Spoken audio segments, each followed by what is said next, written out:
nyo nga mga maliliit ang mga itis yung katulad kay Junbek. Hindi ako nagnanakaw sa kaban ng bayan or sa mga buwis sa mga Pilipino. Putang ina nyo, kung tinatawag nyo man tong limos, so be it. Hindi ako nagnanakaw ng pera. I do not twist anybody's arm para bigyan ako dito ng kunting awa. I am an entertainer. I am an influencer. I am a vlogger. And I have so many talents and abilities that I share to the public every day. Sinishare ko sa kanila ang aking opinions. Sinishare ko dito ang aking points of view. Kailan naging krimen ang paglagay dito sa Gcash, mga bilatsing iloy nyo? Di puta, nakita nyo dito ang mga maliliit nga mga kinikita sang isang ina nga katulad ko nga may mga pinapaaral ako mga estudyante. Maliban sa mga anak ko, meron ako sa mga scholars na nandoon sa mga probinsya na ilang taon ko na ginasupport.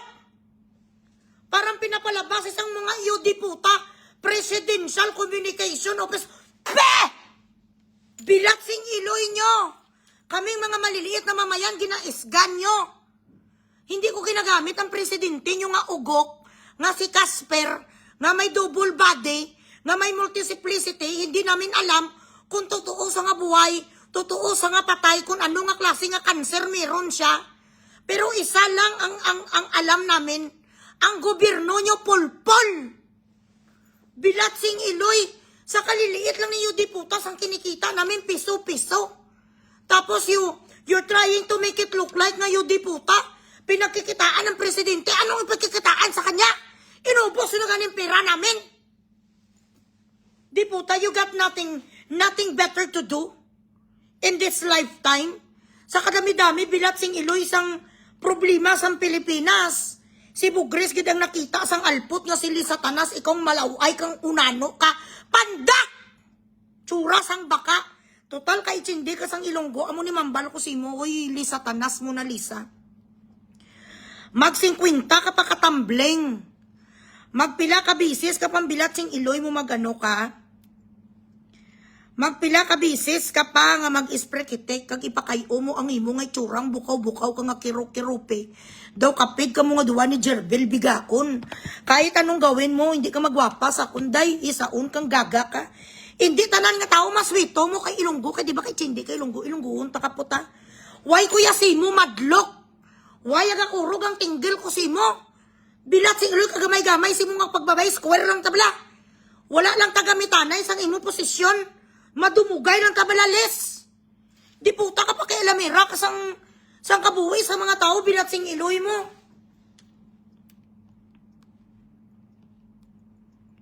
Pakailamera kang gaga ka manugswito ka, gusto mo tanan, disiplinahon mo. Disiplinahon mo ang mga tao nga ginapaswildo mo. Ang binigyan mo sang malita, bilat sing iloy ka, when did you give me money, pot? Why do you have to question my beliefs? Why do you question my opinion? You cannot change my mind that I believe everything that I have said. Iba-iba ka ga-believe ka gani, bilat sing iloy nga presidente ka. Ang iyong ang pagpati mo gani sa kaugalingan mo, ikaw ang presidente namon. Te, mabag-o na mo ng imong paminsaron. Di puta ka, ikaw lang yan pwede magpabuang-buang. Tapos kami dito, hindi kami pwede magpakuno-kuno, yun di puta. Lisa, abogada ka, dibla? Hindi ka lang magabusar sa posisyon mong puderusa ka. Kaputot na daan sa ibong nga 311 ka, tapos bukaw-bukaw mata ka pa. Permi lang nagasigang mata mo kay permi ka manay. Huwag ka mapakialam, bilat sing iloy mo, hindi ta kailoy. Siya, may nagsabi sa akin, taga dyan. Hindi mo nga alam, di puta ka mayudas ka sa Malacanang. Concerned citizen, sabi, nandito talaga ako, Loy. Bago nyo pa na inilabas ang inyong investigasyon sa akin, may nag-feed na sa akin, may nag-screenshot sa computer nyo, na ito ang plano nyo kay Bugre, sabi sang kalbo mo, nga gago mo man nga Presidential Communications Chororot, may nag-feed sa akin sang information, na yan ang plano, ikaw gijagali ang nagsugo, gali mo na Lisa. Kaya kung tutuusin ang asawa mo, alipungoy na yung asawa mo, baka nandoon na to sa naga-Elsa Frozen, I don't know. Because you keep on fucking clickbaiting everybody.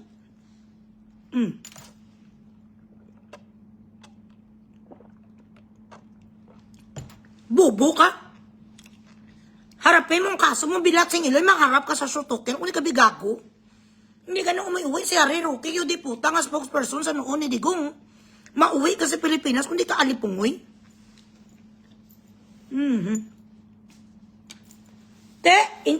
Ikagago sa Bilatsing Iloy. Uy, gago, Jistun pala, lolo, ikaw lang niya ang magpaluko ni sa mag-asawa nga mga putang ina. Nga gago ka. Ikaw lang dyan ang magpaano sa kanila, magpapabuang-buang. Hindi ko yung mapadisiplina sa kanila. Ba't ako luluhod? Ba't ako luluhod sa kanila? Kay Maharlika pa lang, ito nang ginagawa nila. Kay Harry Roque, ito nang ginagawa nila. Tapos ngayon, ako na naman. Dahil, hindi nila ako maswito. Wala kaya karapatan nga para i-stop ang mga bibig namin.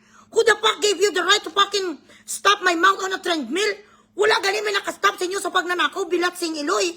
Tapos ito na lang diputa, pa kunti-kunti na lang gadilihin siya ang tao dito sa Facebook. Hindi mo man platform. Nagbabayad ako ng tamang buwis sa Pilipinas. Lahat nga yung diputa nyo nga mga taxes bayad ko. Sa oil, sa commodity, sa property tax, yung diputa sa gas, bayad ko. Why kuya sang criminal record? Wala ko daya sang derogatory record pala, lulo. May mga complaints lang sa akin. Pero wala ko yasang conviction. Mga Bilatsing Iloy nyo, ang ako nga Facebook page na to, nakapangalan isa sa isa ko nga kapatid na nandoon sa Amerika. Bayad kami kay Meta mismo bago pa ko sahuran. 25% ang kinukupit sa akin ni Meta. Kung dito din na license ang ginapangita nyo, naka-license din kami. Lahat sinusunod ko. Wala ako sang iniiwan nyo, di puta nga paper nga unturned. Bilatsang amay, just because I question and I challenge your allegations or I don't know, something. I challenge the situation, the stability of the of our president and all the members of this government. Now you try to intimidate a small fish like me. Bilatsing Iloy, hindi ko gani preach, di puta, baka-baka lang ko. Serum lang ko nga raga-raga, i-compare sa inyo with so many things that you need to address to our country. How are we supposed to solve the crisis in our country? You have fucking time?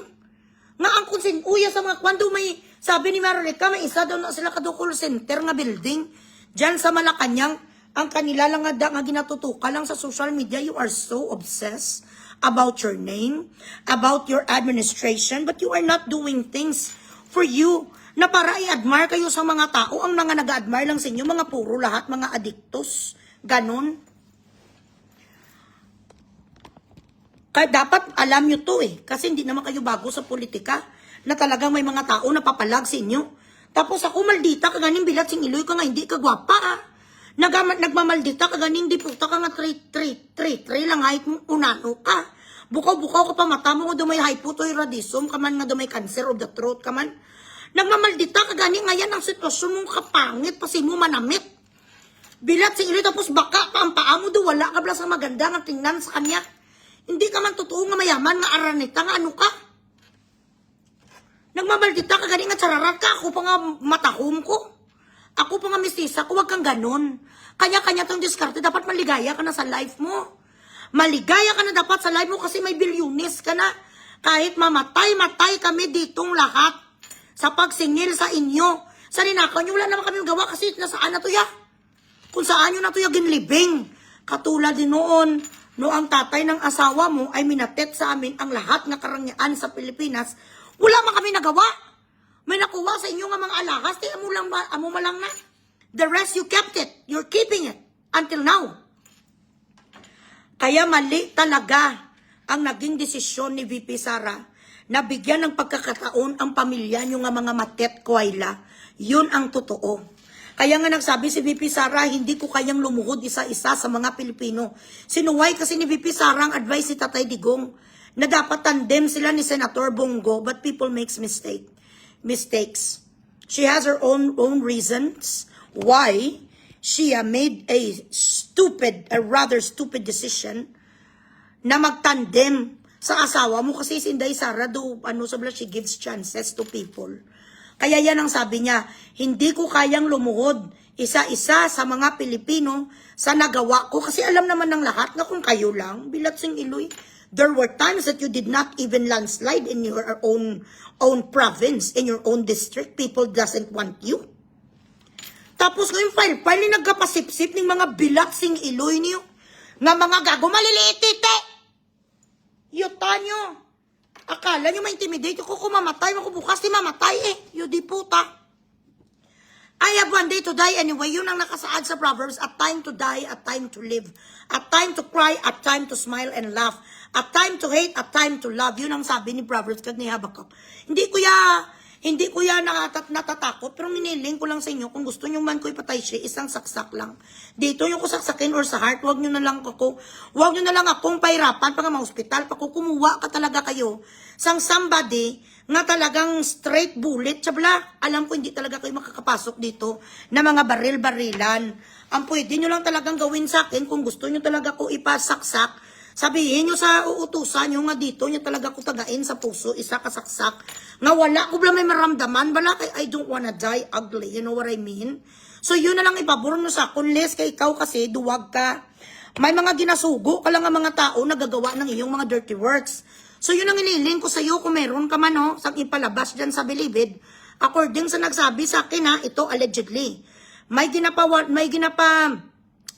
Meron kayo sa mga ginahar nga galing sa bilibid ko Tapos ginapapuntay katulad sa ginawa nyo kay Chase Dean sa Amerika nga tinayshi talaga. I don't know if this is true but this is what I heard from the grapevine. Allegedly. Hindi ko sinabi na totoo. Allegedly. Nagapalipat-lipat ngayon daw ng bahay si Chase. Kaya nga pangalan niya siguro si Chase. Dahil ginransak doon ng kanyang apartment. Tapos may nakita sila nga daw katulad sa kanyang pagmumuka. Talagang tinayshi daw.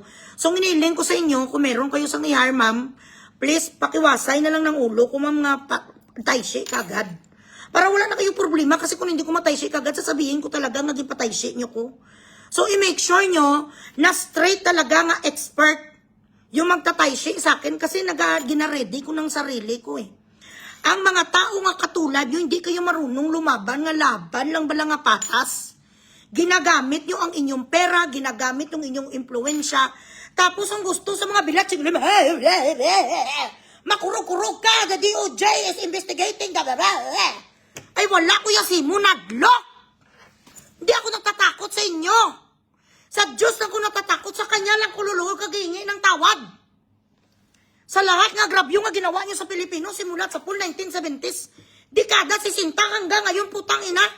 Ang gusto sa mga bilatsing ilo, palitan yung pangalan nyo Bin Laden. Kung yan ang gusto nyo. Hindi ka ni Hezbollah. Ganon. The last time I checked, Philippines is a democratic country and I am still under the Constitution. Rule number 1, expression, freedom of speech, freedom of opinion, freedom of beliefs, and it is not what you say, it is the person who said it that should be protected by this Constitution. Yun ang sabi. Kahit magambal pa ko, di putang ang itsura mo si Kirupi, dapat hindi ko na ninyo yung pagbirahon. Kayong opinion ko na mo, you cannot discipline the way I think. Hindi gani bilatsing iloy madisiplina kung ano kayo mag-isip ng mga inadik. Sino ba ang pwede magdisiplina sa inyo kung magpumpiang kayo dyan 3-sam, 4-sam, 6-sam? Wala kaming pakialam sa inyo nga mga sexual preferences nyo, correct? Why kuya krimen, ma'am? Wala kuya convictions, ma'am. Nakulong lang ko dito before dahil kinailangan kong buhayan ng pamilya ko. Kasi kung sa Pilipinas, ang bilatsing iloy, ang kakurap ng Pilipinas, hindi ko mabuhay ang pamilya ko. Hindi ko nakabayad sa mga credit cards ko kag sa mga loan ko kasi mag-isa lang ko noon, breadwinner. Wala ko dayasang ninakaw, bilatsing iloy nga public funds. Hindi ko nag-ghost project sa Pilipinas. Hindi ako naging barangay captain kag ginlapastangan ko malversation of bilatsing iloy public funds. Wala akong pinatay. Wala ako sa ginrabbery hold up. Wala man ko ginahasa nga tarugo. Bakit akong ginapuntirya mo just because I speak my mind? Ayala, i-open mo ulit ang iyong libro when you studied law. So you will understand, maybe you forgot the fundamental reason why our forefathers gave us this inherited rights. Nakalimutan mo na, ma'am? Pilatsing iloy, you should adhere to the law first and foremost because you are an advocate of the law. You took an oath to uphold our Constitution and define irony today. You are the very one who is abusing your position when you're not supposed to. So this kind of intimidation, this kind of manipulation and mind conditioning to the public, telling them that I am this and I am that, I have never, ever in my whole life was a public servant and took fucking money from the Filipino people. I worked hard. I fucking hustled. I've been a single mom for a long time. I raised my children on my own. I've remitted so much money to our economy for the past 27 years that I've been working. OFW ko, ma'am. Kami ang mga bagong bayani nyo. Tapos pau-paugon mo kung kiro-kirupi ikaw, hindi ka magwapas ako, bilat sing iloy, hindi ka magputi sa ita ko, ma'am. Gapa-laser ko sa ngita ko, ma'am. Kag hindi ko ginanakaw ang ginapa-laser ko sa ita ko kasi nagtatrabaho ko ng maigi. Kag wag na wag nyo akong pasibangdan, bilat sing iloy nyo, na pinipirakan ko, ginagamit ko. Anong igamiton ko sa presidente, bilat sing iloy? Ang pagsasalita ko dito, my vlogs, my contents are a smorgasbord of ideas. I could talk anything under the sun, from philosophy to religion to political views to family life to divorce to annulment. Being a single mother, being someone who's been in a foreign country for a long time. I cry, I laugh, I sing, I dance, I do monologues. These are the things that I do here. So you should not question my status quo in life. I am just but a tiny dot in the ocean. Tapos pagtripan, papersonalin mo ko. Dahil nagsalita ko sa mini martial law, what the fuck do you call this if you try to silence your critics? Isn't it fucking martial law? Isn't it a fucking dictator's move? Isn't it that what you're practicing today is as something, it's like Cambodia, Vietnam, and Russia, and Afghanistan, and Iraq? You are pretending and you're trying to play God to Filipino people that we need to bow down our heads to follow the things that you